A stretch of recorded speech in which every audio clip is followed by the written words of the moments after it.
Ésaïe chapitre 8, le verset 12 à 13. La Bible dit, n'appelez pas conjuration tout ce que ce peuple appelle conjuration. Et ne craignez pas ce qu'il craint. Ne soyez pas effrayés. C'est l'Éternel des armées, lui seul, que vous devez craindre, que vous devez sanctifier. C'est lui seul qui doit être votre frayeur. Bien aimé, je vais te donner ce petit message d'exhortation. En cette période de crise de coronavirus, où ce virus-là fait des ravages, où ce virus-là est en train de s'aimer la mort dans le monde entier, tous les habitants, à commencer même par les hommes les plus puissants aujourd'hui, ils sont tous à genoux. Ils sont tous craintifs. Les gens parlent même avec beaucoup de crainte. Ils parlent avec beaucoup de frayeur. Tout le monde a peur dans le monde entier parce que personne ne veut être contaminé.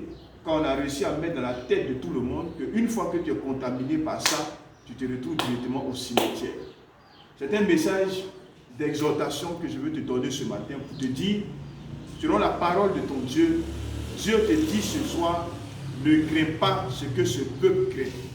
N'appelle pas conjuration ce que ce peuple appelle conjuration. Vous savez, la conjuration, c'est un complot. C'est-à-dire, quand on fait un complot contre une personne, automatiquement, tu te trouves bouleversé. Tu te dis, mais il y a un complot qui sont en train de faire contre moi. Tu as peur. Tu es craintif. Et ce complot-là, ça t'effraie. Et Dieu dit, ce que les gens appellent complot, là, toi, il ne faut pas appeler complot. Ce qu'ils appellent conjuration, là, toi, il ne faut pas appeler ça conjuration. C'est une façon pour Dieu de te dire que ce que les hommes appellent complot et qui les effraie tellement. Toi, il ne faut pas dire que c'est complot. Ça, là, ce n'est pas complot. Parce qu'il va être gâté même pour toi. Donc, pendant que ça effraie tout le monde, toi, il ne faut pas ça t'effrayer. Il dit, ne crains pas ce que ce peuple craint. Le peuple que vous voyez là, qui n'a pas Jésus là, c'est un peuple qui marche dans la crainte parce qu'ils n'ont pas le grand Dieu que toi, tu as. Donc, quand il y a une circonstance et qu'eux, ils sont craintifs parce qu'ils n'ont personne, ils mettent toute leur foi dans des hommes. Et il y a des circonstances qui arrivent dans la vie où les hommes, même en qui ils se confient, ils sont eux-mêmes impuissants. Aujourd'hui, devant le coronavirus, si le président de la République était en appui, le président de la République lui-même, il se cherche. Les Donald Trump, les Macron, eux tous aujourd'hui, eux tous, ils sont affaiblis, ils se cherchent. Donc, ceux qui ne connaissent pas Jésus, c'est normal. Eux, ils sont dans la peur. Parce que quand ils regardent derrière, il n'y a personne. Ou du moins, celui qui était derrière eux, là, lui-même, il est affaibli, lui-même, il se cherche. Alors que toi, tu as le grand Dieu. Tu as le Dieu qui a créé le ciel et la terre. Et ce Dieu-là te dit, ne crains pas ce que les autres craignent. Ne crains pas ce que les païens-là craignent. Donc, ne vous laissez pas aller à la peur que ceux qui ne connaissent pas le Seigneur distillent. Alléluia. Si eux, ils ont peur de coronavirus, vous soyez sereins. Dieu dit, ne craignez pas ce qu'eux, ils craignent. Et dans ce qu'eux, ils craignent, là, il y a coronavirus dedans. Donc, si eux, ils ont peur de ça, vous n'ayez pas peur de ça. Vous n'appelez pas ça conjuration. Ce qu'eux, ils appellent conjuration, ce qu'eux, ils appellent complot, vous n'appelez pas ça comme ça.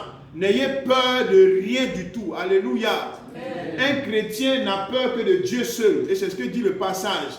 Il dit, c'est l'Éternel des armées que vous devez craindre. Si coronavirus est l'Éternel des armées, là vous avez raison de craindre Corona. Mais si le Corona n'est pas l'Éternel, vous faites mal de craindre le Corona. N'ayez pas peur. Ne vivez pas dans la peur.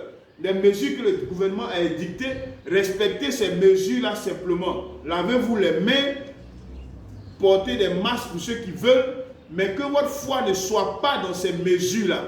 Que votre foi ne soit pas dans les gels et dans les savons et dans les masques. Votre foi doit être dans le sang de Jésus. Alléluia.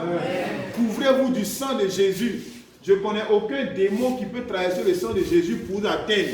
Si votre foi est dans le sang de Jésus, chaque matin avant de sortir, dites je me couvre du sang de Jésus et allez vaquer à vos occupations. Ayez foi dans votre Dieu. Il dit ne crains pas ce qu'eux ils craignent. N'aie pas peur de ce qu'eux ils redoutent. Parce que moi je suis avec toi. Alléluia. Alléluia. Donc soyez dans l'espérance. Arrêtez de trembler sur vous-même à cause du coronavirus. N'ayez pas peur, ne tremblez pas. Même lorsque les autres ont peur et qu'ils parlent avec frayeur, vous soyez serein. Que votre langage soit positif. Ne parlez pas comme eux ils parlent. Ne parlez pas comme les païens parlent. Que le corona, ou attention, ça va me tuer. Ça ne peut pas te tuer. Corona, ce n'est rien du tout. Alléluia. Amen. Notre Dieu n'est pas lié par les lois naturelles. Il n'est pas lié par les lois qui s'opposent à tout le monde, qui s'imposent à tout le monde. Quand on arrive au début, quand on a commencé l'église, on était au Vallon. Au Vallon, un jour, on m'a envoyé un jeune homme, je ne le connaissais même pas. Il était en boubou, il vomissait du sang, tout ça. On m'a envoyé pour que je prie pour lui. J'ai commencé à prier pour ce jeune homme. Pourquoi déjà ce sang-là s'arrête? Pendant que je priais, il vomissait du sang. J'étais devant lui, il priait, il toussait, il vomissait du sang en même temps. Je lui ai imposé les mains. J'ai imposé la main à sa poitrine. J'ai mis mon micro devant lui, il n'a qu'à parler. Quand il a fini de prier, le sang s'est arrêté. J'ai mis le micro devant lui, il faut parler, comment tu te sens? Il a parlé dans mon micro, il a le sang dans sa bouche. Je ne le connaissais même pas. C'est après qu'il est devenu celui que vous avez tous connu, qui s'appelait Diomandé, qui est décédé aujourd'hui. Et plus tard, on s'est rendu compte en fait que le sang qu'il vomissait, c'était la tuberculose, mais qui était très avancée. Moi, j'ai prié pour Diomandé. Je lui ai imposé les mains. Je l'ai même pris dans mes mains comme ça, à tout. Je lui ai tendu mon micro pour qu'il parle après qu'il ait fini de prier pour lui. J'ai fait tout ça. Mais la tuberculose ne m'a jamais touché. Jamais. Voilà ma femme qui est là. S'il y a une fois une tuberculose dans ma vie, jamais. Or, la tuberculose, il y a pas une maladie qui est plus contagieuse que la tuberculose. Corona, là même, c'est rien du tout. Corona, on est parlé à 1 mètre. Tuberculose, même qui est à 1 mètre, qui est à 2 mètres. S'ils toussent, ça va te trouver où tu es. Mais moi, j'ai prié pour ce jeune homme. Je l'ai embrassé. J'ai fait un tout. Tuberculose ne m'a jamais touché. Pourquoi? Qu'est-ce que je veux vous dire? La puissance de Dieu, alléluia, est au-dessus de toutes ces histoires.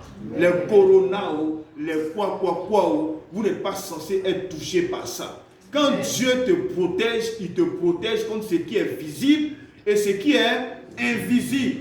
Tu ne vois pas le virus, mais Dieu voit le virus. Alléluia. Tu n'as pas à aller te promener un microscope pour voir qu'il y a un virus ici, attention, passer ici. Tu n'as pas besoin de ça. Tout ce que tu as à faire, c'est de craindre ton Dieu et de vivre ta vie. En ne tentant pas Dieu, bien sûr, en lavant tes mains, en lavant tes mains avec les gels et tout ça, en respectant les mesures que le gouvernement a données. Parce que si tu ne respectes pas ces mesures-là, que tu dis non, il y a Jésus qui est là, c'est comme si tu tentais le Seigneur. Quand le diable s'est révélé à Jésus sur la montagne, il lui a dit, si tu es le Fils de Dieu, jette-toi depuis la montagne. Parce qu'il est écrit qu'il enverra les anges pour te chercher. Alléluia. Est-ce qu'il n'y avait pas des anges qui marchaient à Jésus? Alléluia. C'est que Satan a dit là, c'est le psaume 91 en fait qu'il a récité. Il y avait des anges qui marchaient effectivement avec Jésus. Mais Jésus lui a dit quoi? Tu ne tenteras pas ton Dieu. Ça veut dire que si tu te trouves en haut, que quelqu'un t'a poussé, que ce n'est pas de ta faute, que tu es en train de tomber, les anges vont venir te protéger. Mais si toi-même tu te mets en haut pour dire il y a les anges on s'en va, hein? Oh c'est cool, tu vas mourir. Alléluia. Parce qu'on avait tenté Dieu. C'est pourquoi en tant que les chrétiens, vous ne devez pas tenter Dieu. Si le gouvernement dit on doit laver les mains, vous lavez les mains. Si le médecin dit on doit s'asseoir à 1 mètre, vous asseyez à 1 mètre point. Mais que votre foi ne soit pas dans ces choses. Votre foi est dans votre Dieu qui est tout puissant, qui peut vous protéger. Alléluia. Qui n'est pas lié par les diagnostics des médecins, mais qui est tout puissant. Il dit la peste ne te touchera pas, ça ne te touchera pas. Alléluia. Quel est ce virus qui peut traverser le sang de Jésus pour te toucher? Moi, je vais voir le virus là. Alléluia. Voilà. Donc, n'ayez pas peur. Ne craignez rien. Le corona là, ce n'est rien du tout. Que les païens disent que ça fait peur, vous soyez sereins. Que ceux qui ne connaissent pas le Seigneur tremblent, vous ne tremblez pas. La Bible dit tout genou fléchit au nom de Jésus. Dans tout genou là, il y a corona dedans. Alléluia. Amen. Voilà, tous les genoux, y compris corona, fléchissent devant Jésus. C'est pourquoi je vois des gens, des fois sur les réseaux sociaux qui s'attaquent aux pasteurs, qui disent que ouais, corona est venu, où sont passés les pasteurs? Et ça, j'ai dit à un de mes amis, je lui ai dit, il faut dire à tes gouvernants, ils n'ont qu'à ouvrir la route des hôpitaux là, Et puis, nous avons dit au pasteur, venez prier. Moi, je serai en première position. Quand vous allez voir la télévision, c'est moi, vous allez voir premier. Alléluia.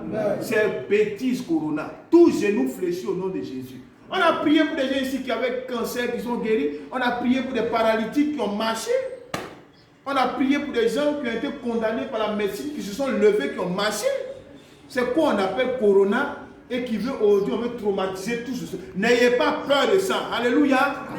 N'ayez pas peur. Priez le Seigneur, mettez-vous entre les mains de Dieu et puis vivez votre vie. Dieu vous protégera. Alléluia.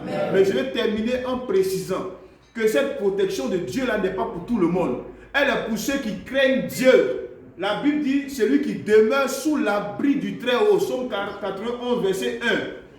Celui qui demeure sous l'abri du Très-Haut, il repose à l'ombre du Tout-Puissant. Donc vous devez demeurer sous l'abri du Très-Haut pour reposer à l'ombre du Tout-Puissant. Demeurer sous l'abri du Très-Haut, ça veut dire appartenir à Jésus et puis craindre le Seigneur.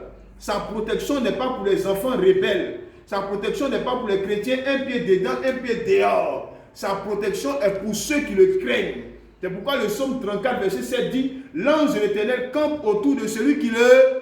Ce n'est pas tout le monde. Il campe autour de ceux qui craignent Dieu. Donc dans ces temps de coronavirus, mettez vos vies en règle avec Dieu. Arrêtez de tricher avec Dieu. Si tu as la conscience en paix avec Dieu, que tu as une conscience qui est tranquille devant Dieu et que tu as la crainte de Dieu dans ta vie, il n'y a aucun corona qui a te touché. Alléluia. Amen. Que 1000 tombent à ton côté, 10 000 à ta droite, tu ne seras pas atteint.